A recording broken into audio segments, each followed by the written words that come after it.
Hello guys, welcome back to Usha Bala's Learning Academy. இந்த video யாருக்கு அப்படின்னா இப்போ கரண்டா எக்ஸாம் எழுத போறீங்கல்ல டிஎன்பிஎஸ்சி ஏஇக்கு எக்ஸாம் எழுதுற ஆஸ்பிரண்டா இருந்தீங்க அப்படின்னா உங்களுக்கான வீடியோ தான் இது. ஸோ வீடியோவை ஸ்கிப் பண்ணாமல் எண்டு வரைக்கும் பாருங்கள். ஃபர்ஸ்ட் திங் வந்து நான் இதுக்கு முன்னாடி ப்ரீவியஸ் வீடியோஸ் கொடுத்துருந்தேன். அது எப்படி கொடுத்துருந்தேன்னா இப்போ கரண்ட்டாக நமக்கு டிஎன்பிஎஸ்சி சிடிஎஸில் டிப்ளமோ நோட்டிஃபிகேஷனும் வந்திருக்குது. அதோடு சேர்த்து சைமல்டேனியஸாக உங்களுக்கு டிஎன்பிஎஸ்சி ஏஇக்கான எக்ஸாம் டேட்டும் வந்துடுச்சு. ஸோ இதை பார்த்துட்டு கன்ஃபியூஸ் ஆன நிறைய ஸ்டூடெண்ட்ஸ் வந்து மேம் இப்போ நான் இதை படிக்கிறதா இல்லை இதை விட்டுட்டு அதாவது ஏற்கனவே ப்ரிப்பேர் பண்ணிகிட்டு இருந்த ஏஇயை கண்டினியூ பண்ணவா, அப்படி இல்லாட்டி டிப்ளமோவுக்கு ஃப்ரெஷ்ஷாக ஸ்டார்ட் பண்ணவா அப்படிங்கிற மாதிரி எங்கிட்ட ப்ரிப்பேர் பண்ணிகிட்டு இருக்க ஸ்டூடெண்ட்ஸும் கேட்டிருந்தீங்க, நியூ ஆஸ்பிரண்ட்டும் கேட்டிருந்தீங்க. மேம் நிறைய கன்ஃபியூஷனாக இருக்குது, அதாவது ஒரு கான்ஃபிடென்ட்டே இல்லை, இந்த மாதிரி நிறைய விஷயம் கேட்டிருந்தீங்க. அவங்களுக்கு கிளாரிட்டி கொடுக்குற விதமாக நான் எப்படி சொல்லியிருந்தேன் அப்படின்னா 2 எக்ஸாமே உங்களால் பண்ண முடியும்ப்பா, அதாவது 2 எக்ஸாமே உங்களால் டெஃபினட்டாக அட்டன் பண்ண முடியும்.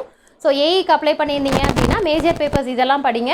அப்புறம் எக்ஸாம் முடிச்சதுக்கப்புறம் அன்னைக்கு ஈவினிங்லேருந்தே அடுத்தது டிப்ளமோக்கு ப்ரிப்பேர் பண்ண ஆரம்பிச்சிருங்க. ஸோ அப்போ எது காமன் பேப்பர், அப்போ 2 செட் ஆஃப் வீடியோஸ் கொடுத்துருந்தேன் டெக்னிக்கல் எஸ்ஐக்கு. ஏன்னா டெக்னிக்கல் எஸ்ஐ ஆஸ்பிரண்ட்ஸுக்கும் இப்போ என்ன ப்ராப்ளம் அப்படின்னா இப்போ வர நோட்டிஃபிகேஷன் வந்து உங்களுக்கு நெக்ஸ்ட் இயர் கொடுத்துருந்தாங்க. அதனால் அவங்களும் வந்து என்னம்மா பண்ணுறதுங்கும் போது உங்களுக்கு இதை விட இன்னும் பெட்டர் சான்ஸ் ஒன்று டிப்ளமோ நோட்டிஃபிகேஷனில் கொடுத்துருக்காங்க. சேம் சிலபஸ் தான், கிட்டத்தட்ட 70% சேமாக இருக்கும். ஸோ அதனால் எஸ்ஐக்கு ப்ரிப்பேர் பண்ணிட்டு இருந்தவங்க அப்படியே டிப்ளமோ எக்ஸாமுக்கு அப்ளை பண்ணி அந்த எக்ஸாம் எழுதுங்கப்பா அப்படின்னு சொல்லியிருந்தேன். அதே மாதிரி ஏஇக்கு ப்ரிப்பேர் பண்ணிட்டு இருந்தவங்களும் ஏஇ எக்ஸாமை நல்லபடியாக கம்ப்ளீட் பண்ணிவிட்டு டிப்ளமோ எக்ஸாம் அப்படியே கண்டினியூ பண்ணுங்கம்மா. ஸோ 2த்துக்குமான காமன் சிலபஸ் இதெல்லாம் படிக்கணும் அப்படிங்கிற மாதிரி சொல்லியிருந்தேன். அந்த வீடியோக்கு அப்புறம் ஸ்டூடெண்ட்ஸ் கேட்குற கொஷின் என்ன அப்படின்னா, அதாவது கேட்கக்கூடிய ஒரே கொஷின் என்ன அப்படின்னா, மேம் எனக்கு இந்த டிஎன்பிஎஸ்சி ஏஇயை லாஸ்ட் மினிட்டில் எப்படி லாஸ்ட் மினிட்டில் எப்படி கம்ப்ளீட் பண்ணுறது, எனக்கு அதுக்கு மட்டும் ஐடியா சொல்லுங்கள் அப்படிங்கிற ஒரு விஷயத்த different set of people different ஆங்கிளில் கேட்டிருந்தீங்க.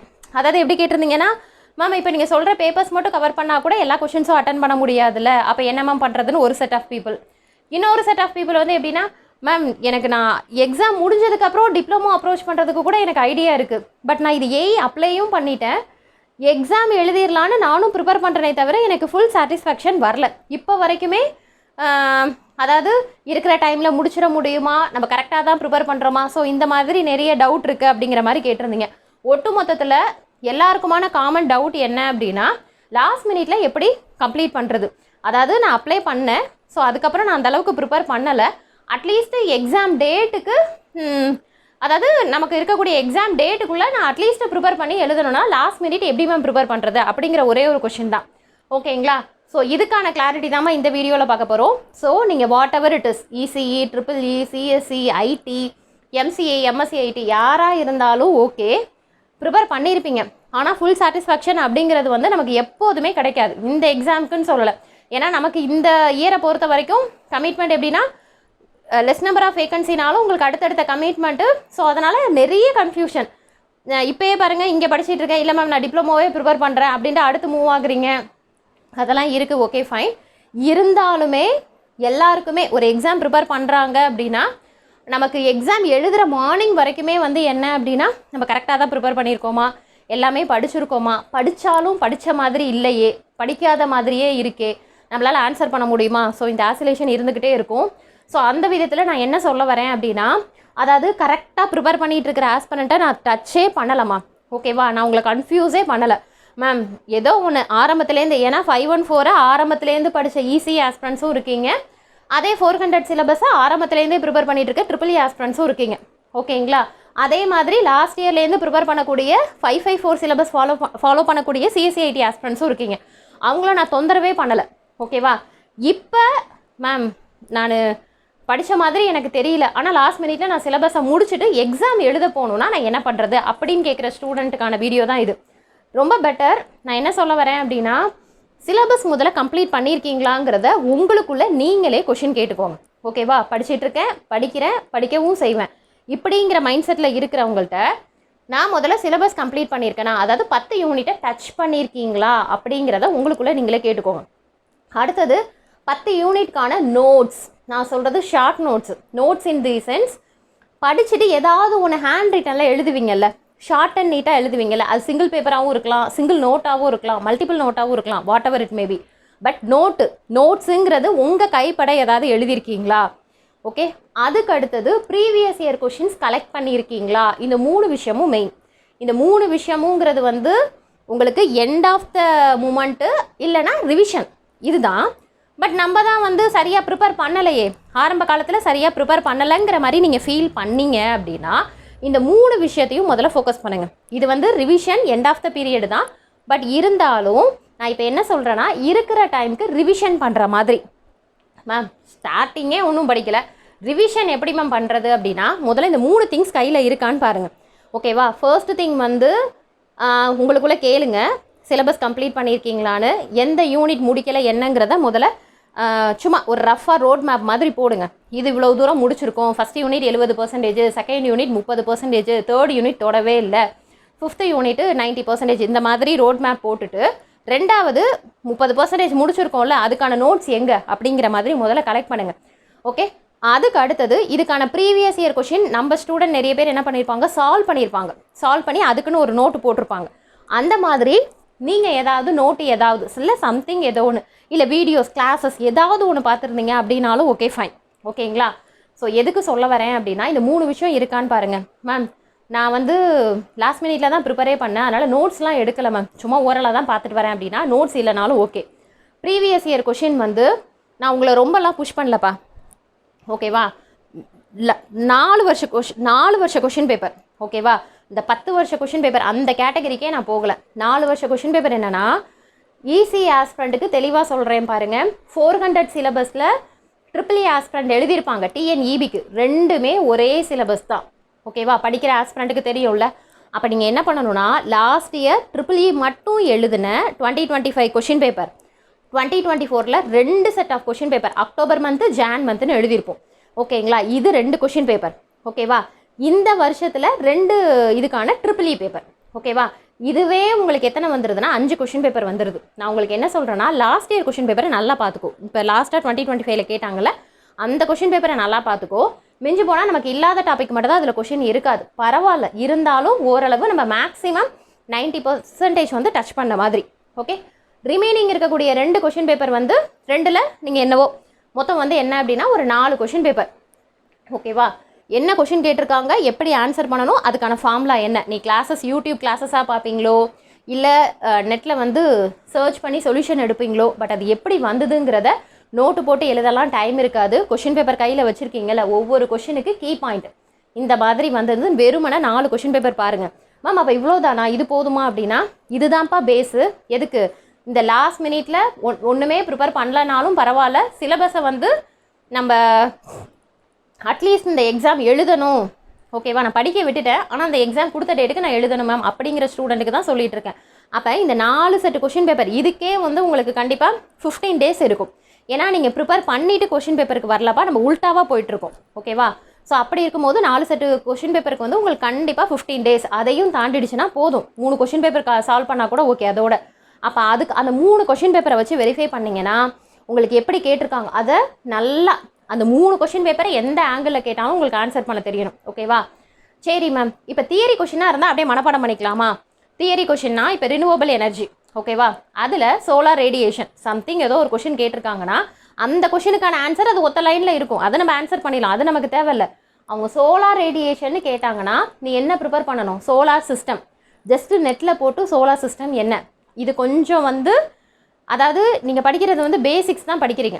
ஓகேவா? அதுக்கு தான் உள்ள இன்டெப்த்தாக டீட்டெயில்டாக படிக்கணும். பட் இப்போதைக்கு கரண்ட்டாக என்ன பண்ணணுங்கிறத சொல்கிறேன். அந்த விதத்தில் என்ன டாபிக் கொடுத்துருக்காங்களோ தியரி கொஷினுக்கு சொல்கிறேன். தியரி கொஷினுக்கு அந்த டாப்பிக்கை போட்டு ஜஸ்ட்டு வந்து என்னென்ன பாயிண்ட்ஸு கீ பாயிண்ட்ஸு ஹைலைட் பண்ணி கொடுத்துருப்பாங்கள்ல அந்த பாயிண்ட்ஸ் மட்டும் அதையும் கொஷின் பேப்பரில் ஷார்ட் அண்ட் நீட்டாக. ஓகேவா? நீங்கள் நோட் பண்ணுற கீ பாயிண்ட்டுங்கிறது கீழே ஆப்ஷனில் வரும். ரேஞ்சாக இருக்கலாம், இல்லை ஃபார்முலாஸாக இருக்கலாம், கீ பாயிண்ட்ஸாக இருக்கலாம், சம்திங் ஏதோ. ஓகேவா? ஸோ இந்த 4 கொஷின் பேப்பர் வந்து பார்த்துட்டு இதை பேஸ் பண்ணி இந்த டாபிக் கொடுத்துருக்காங்கன்னா அதை பேஸ் பண்ணி படிக்கலாம். ஓகேங்களா? அதையும் தாண்டி இன்னொரு விஷயம் என்ன அப்படின்னா, இப்போதைக்கு லாஸ்ட் மினிட் ப்ரிப்பரேஷன் அப்படின்னா டெஸ்ட் பேட்ச். ஓகேங்களா? எந்த டெஸ்ட் பேட்சாக இருந்தாலும் பரவாயில்ல, எந்த சைடு அதர் அகாடமிஸ் எங்கே இருந்தாலும் பரவாயில்ல, டெஸ்ட் பேட்ச் வந்து கம்பல்சரி போடுங்க. ஏன் சொல்கிறேன் அப்படின்னா, டெஸ்ட் பேட்ச்சில் சம் நம்பர் ஆஃப் கொஷின்ஸ் கொடுத்துருப்பாங்க. ஓகேவா? இப்போ நான் என்ன சொன்னேன், 4 கொஷின் பேப்பர் ஓகேங்களா? 4 கொஷின் பேப்பரில் 800 கொஷின் தான். ஆனால் அந்த 800 கொஷின் பேஸ் பண்ணி உங்களுக்கு நிறைய ஐடியா கிடைக்கும். டெஃபினட்டாக அதுக்கு ஒரு 20 டேஸாவது எடுக்கும். ஓகே, 20 டேஸ் அப்படிங்கும் போது இப்போ நீங்கள் என்ன பண்ணியிருப்பீங்கன்னா சிலபஸை டச் பண்ணியிருப்பீங்க. ஓகேவா?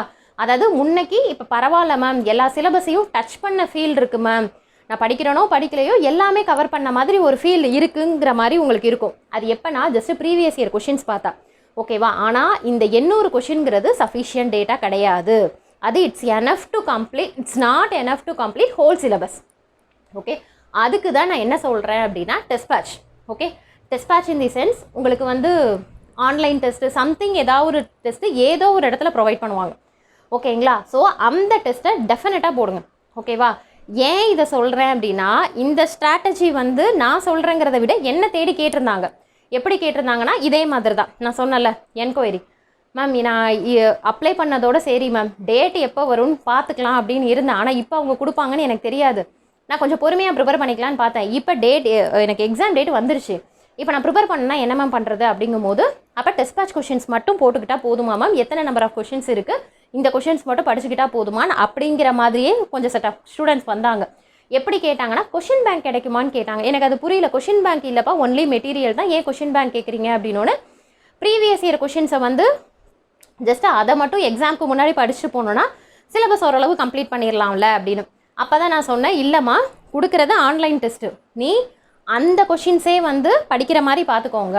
அப்புறம் கண்டிப்பாக உனக்கு லாஸ்ட் மினிட்டில் ஒரு 1 வீக் டைம் வச்சு அதே டெஸ்ட்டை ஆன்லைனில் அட்டன் பண்ணிங்க அப்படின்னா உங்களுக்கு ஓரளவு சிலபஸ் கம்ப்ளீட் பண்ணிவிட்டு எக்ஸாம் எழுத போகிறோம். அப்புறம் நீங்கள் அப்புறம் படிக்கிறது, இன்டெப்த்தாக படிக்கிறது, டீட்டெயில்டாக படிக்கிறதெல்லாம் செகண்டரி. பட் இப்போ அப்ளை பண்ணதுக்கு நான் இப்போ பேசிகிட்டு இருக்கிறது எல்லாமே நியூவாக ஃபீல்டுக்கு என்ட்ரானவங்க தான். ஓகேங்களா? ஏன்னா ஆல்ரெடி கொஞ்சம் பேர் முன்னாடி ப்ரிப்பேர் பண்ணியிருந்தீங்கன்னா அவங்களுக்கு வந்து அந்த பயம் இருக்காது. ஓகே, நம்ம அந்த சப்ஜெக்ட் படிக்கலனாலும் அதுக்கான நோட்ஸ் இருக்குல்ல பார்த்துக்கலாம் அப்படிங்கிற மாதிரி தான் இருக்கும். பட் நியூவாக ப்ரிப்பேர் பண்ணவங்க ஃபுல்லாக முடித்தா கூட அந்த ஒரு பயம் இருக்கும், படித்தோமா படிக்கலையா, அந்த ஒரு ஆசிலேஷன் இருந்துக்கிட்டே இருக்கும். ஓகேவா? அதுக்காக தான் நான் சொல்கிறேன் டெஸ்ட் பேட்ச் வந்து கண்டிப்பாக போட்டுக்கோங்க. எந்த இடத்துலையுமே என்னோட டெஸ்ட் பேட்ச் அப்படிங்கிறத உங்களுக்கு புஷ் பண்ணலை. ஆனால் இதுக்கப்புறம் லாஸ்ட் மினிட் இருக்கக்கூடிய ஒரே ஒரு சான்ஸ் என்னென்னா ப்ரீவியஸ் இயர் கொஷின்ஸு. ஓகேவா? ப்ரீவியஸ் இயர் கொஷின்ஸ் பார்க்குறது, ஆனால் உங்களுக்கு அது கம்மியான கொஷின்ஸ் வருங்கிற பட்சத்துக்கு நீங்கள் டெஸ்ட் பேட்ச் கொஷின்ஸ் மாதிரி போட்டுக்கலாம். ஓகேங்களா? இப்போ என்னோட சைடு பார்த்தீங்கன்னா டெஸ்ட் பேட்ச் வந்து ஆன்லைனில் 3000 கொஷின் இருக்கும். அதோடு சேர்த்து உங்களுக்கு ஆஃப்லைன் கொஷின்ஸ் மாதிரி கொடுப்பேன். அதாவது ஸ்டாஃப் கைப்பட எழுதின ஹேண்ட் ரைட்டன் கொஷின்ஸ் இருக்கும். அதுவும் உங்களுக்கு எம்சிக்யூ கொஷின்ஸில் வரும். மொத்தம் 5000 கொஷின்ஸ் கிட்டே இருக்கும். ஸோ இந்த ஸ்டூடெண்ட்ஸ் 1 by 1 கேட்க தான் அவங்களுக்கு நான் வாய்ஸ் நோட் கொடுக்கும்போது, இல்லைம்மா உங்களுக்கு டெஸ்ட்டுக்கு வந்து ஜஸ்ட் 3000 கொஷின்ஸு, ஆனால் உங்களுக்கு ஹேண்ட் ரைட்டன் கொஷின்ஸ் எல்லாம் சேர்த்து கொடுக்கும்போது கிட்டத்தட்ட மேக்ஸிமம் 5000, அதை தாண்டி கூட கொஷின்ஸ் இருக்கும்ப்பா. ஏன்னா EEEக்கெலாம் பார்த்தீங்க அப்படின்னா ஆன்லைனில் ஒரு 200 கொஷின், இது ஹேண்ட் ரிட்டனில் ஒரு 200 கொஷின் சொல்லி உங்களுக்கு அது வரும். அப்புறம் மார்க் டெஸ்ட்டுமே வந்து உங்களுக்கு 4 மார்க் டெஸ்ட் வந்து ஒரு 1000 கொஷின் வரும். இப்போ இருக்கக்கூடிய மார்க் டெஸ்ட்டு நிறைய கொஷின்ஸ் இருக்கும். ரிப்பீட் ஆகக்கூடிய கொஷின்ஸ் அப்படிங்கிறது இம்பார்ட்டன்ட் கொஷின்ஸ், அதை நல்லா பார்த்துக்கோங்க அப்படிங்கிற மாதிரி தான் ஸ்டூடெண்ட்ஸ் கிட்ட சொல்லியிருந்தேன். ஸோ உங்களுக்கும் நான் அதை தான் சொல்கிறேன். லாஸ்ட் மினிட்டில் எம்சிக்யூ கொஷின்ஸாக தான் நம்ம பார்க்க முடியும் அப்படின்னா அப்போ நீங்கள் என்ன பண்ணுங்கன்னா எம்சிக்யூ கொஷின்ஸ் மாடல் இருக்குது, நான் நிறைய கலெக்ட் பண்ணியிருக்கேன், கொஷின் பேங்க்குங்கிறது நான் அதர் இடத்துல கலெக்ட் பண்ணியிருக்கேன் மேம், பே பண்ணி வாங்கியிருக்கேன் அப்படின்னா டெஃபினட்டாக அதை மட்டும் பாருங்கள். அதை மட்டும்னா ஒவ்வொரு யூனிட்டுக்கான எம்சிக்யூ கொஷின்ஸு. ஓகேவா? அப்போ எம்சிக்யூ கொஷின்ஸுங்கிறது இந்த கொஷனுக்கு இதுதான் ஆன்சர் அப்படின்னு மனப்பாடம் பண்ணுறது கிடையாது. இந்த கொஷனுக்கு இந்த ஆன்சர் எப்படி வந்ததுங்கிறத ஃபார்முலாலேயோ கீழே சொல்யூஷனில் வந்து எக்ஸ்பிளைன் பண்ணியிருப்பாங்க. தியரி பாயிண்ட் ஆஃப் வியூவில் இருக்கக்கூடிய ஆன்சர் வந்து நீங்களே என்ன பண்ணிக்கணும், அங்கே உங்களுக்கு எக்ஸ்ப்ளனேஷன் கொடுத்துருப்பாங்க. ஓகேவா? இப்போ ரினியூவபிள் எனர்ஜி அப்படின்னா எது ரினியூவபிள் எனர்ஜி, ஏன் அது ரினியூவபிள் எனர்ஜின்னு சொல்கிறோம், அதுக்கான நான் ரினியூவபிள் எனர்ஜி என்ன. ஸோ இந்த மாதிரி கொடுக்கக்கூடிய கீ பாயிண்ட் சொல்யூஷனில் டீட்டெயிலாக கொடுக்க மாட்டாங்க. ஓகேங்களா? அது மெட்டீரியல் கிடையாதுல்ல. அதனால் உங்களுக்கு கொடுக்கக்கூடிய கீ பாயிண்ட்டை வச்சு நீங்கள் என்ன பண்ணிக்கணும் அப்படின்னா உங்களுக்கு அப்போ ஒரு இன்ஃபர்மேஷன் தெரியுதில்ல, புரியுதில்ல, அதை என்ன பண்ணிக்கணும்னா நோட் பண்ணிக்கணும். அதை இந்த இயர் போட்டு நீங்கள் நோட் பண்ணிக்கணும். ஓகேவா? ஒரு சின்ன விஷயம்னாலும் அதை நோட் பண்ணிக்கிட்டீங்க அப்படின்னா அடுத்தடுத்த எக்ஸாமாக இருக்கட்டும் இல்லை அதர் எக்ஸாமாக இருக்கட்டும் கண்டிப்பாக அந்த சின்ன பாயிண்ட் கூட உங்களுக்கு கண்டிப்பாக யூஸ் ஆகும். ஓகேவா? ஸோ அந்த மாதிரி நோட் பண்ணிவிட்டு எக்ஸாமுக்கு முன்னாடி டெஃபினட்டாக நீங்கள் நோட் பண்ண கீ பாயிண்ட்ஸு நீங்களாக புரிஞ்சு தெரிஞ்சு வச்சுருக்கக்கூடிய விஷயத்த மட்டும் பார்த்துட்டு போங்க. அதுவே எக்ஸாம் முடிஞ்சதுக்கப்புறம் உங்களுக்கு ஒரு சாட்டிஸ்ஃபேக்ஷன் வரும். பரவாயில்ல, நம்ம எந்த அளவுக்கு ப்ரிப்பேர் பண்ணுவோம் அப்படிங்கிற மாதிரி இருந்தோம், பரவாயில்ல நம்ம நினச்சதை விட பெட்டராக தான் பண்ணியிருக்கிறோம், கொஞ்சம் ஈஸியாக தான் இருந்துச்சு, கொஞ்சம் படிச்சிருக்கலாம், இன்னுமே நல்லா ப்ரிப்பேர் பண்ணியிருக்கலாம், ஆன்சர் தெரிஞ்சுது. அதே மாதிரி நம்ம இந்த டெஸ்ட் கொஷின்ஸில் பார்த்தது வந்திருந்தது, அதாவது அதே மாடலில் வந்துருந்துச்சு. இன்னுமே நம்ம அந்த ஃபுல் ஏரியா கவர் பண்ணியிருந்தால் நம்மளால் ஆன்சர் பண்ணியிருக்க முடியும். இந்த மாதிரி நிறைய எக்ஸ்பீரியன்ஸ் வந்து உங்களால் கேதர் பண்ண முடியும். ஓகேங்களாம்மா? நான் என்ன சொல்கிறேன்னு புரியுதுங்களா? ஸோ நீங்கள் ப்ரீவியஸ் இயர் கொஷின்ஸ் பார்த்துட்டு, ஏன்னா அதுக்கு பின்னாடி போகலாம் உங்களுக்கு ஸ்டாண்டர்ட் ரொம்ப கம்மியாக இருக்கும். அதை நீங்கள் பார்க்குறதுங்கிறது வந்து வேஸ்ட் ஆஃப் டைம் தான். ஓகேங்களா? ரொம்ப ஸ்டாண்டர்ட் கம்மியாக இருக்கும். ஆனால் இப்போ அடுத்ததுங்கும் போது உங்களுக்கு ஸ்டாண்டர்ட் இன்னுமே ஹை லெவலில் தான் இருக்கும். அதனால தான் சொல்கிறேன், ஒரு லாஸ்ட்டு 2 இயர்ஸ் 2025 2024க்கான கொஷின் பேப்பர்ஸ் மட்டும் பார்த்துட்டு அதுக்கப்புறம் ஜஸ்ட்டு MCQ மாடலில் கொஷினை ப்ரிப்பேர் பண்ணுங்கள். ஓகேவா? அதே மாதிரி நான் சொல்கிறது 10 யூனிட்டுக்குமே என்னது MCQ கொஷின்ஸை பார்த்துட்டு மட்டும் அட்டன் பண்ணுங்கள். அதுக்கப்புறம் கிடைக்கக்கூடிய எக்ஸ்பீரியன்ஸ் வச்சு அப்புறம் உங்களுக்கு அதுக்கு அடுத்தது மே மந்த்து தான் நோட்டிஃபிகேஷன். அப்போ நீங்கள் என்ன பண்ணலாம், லென்த்தியாக நீங்களே செல்ஃபாக ப்ரிப்பேர் பண்ணலாம். ஓகேங்களாப்பா? ஸோ இதுதான் என்னோட சைடு நான் கொடுக்கக்கூடிய லாஸ்ட் மினிட் ப்ரிப்ரேஷன். ஓகேவா? இதை தாண்டி இல்லை மேம் நான் இன்னுமே பெட்டராக, ஏன்னா ரொம்ப வருஷமாக ப்ரிப்பேர் பண்ணுறவங்க அது என்னது சோர்ஸ் நிறைய கையில் வச்சுருப்பீங்க. ஸோ இதெல்லாம் ஃபாலோ பண்ணிக்கலான்னு, அது இன்னுமே பெட்டர் ஸ்ட்ராட்டஜி தான். ஓகேங்களா? இப்போ நான் சொல்கிறது வந்து கரண்ட்டாக இப்போ தான் என்ட்ராகிருக்கும், இப்போ தான் அப்ளை பண்ணியிருக்கேன், படிக்கிறேனே தவிர எனக்கு படிச்சனா என்னங்கிறது ஐடியா கிடைக்கல அப்படிங்கிற ஸ்டூடெண்ட்டுக்கான வீடியோ தான் இது. ஓகேங்களா? அதர் தென் உங்களுக்கு ஏதாவது டவுட் அப்படின்னா எனக்கு வாட்ஸ்அப்பில் மெசேஜ் பண்ணுங்கள். தேங்க்யூ.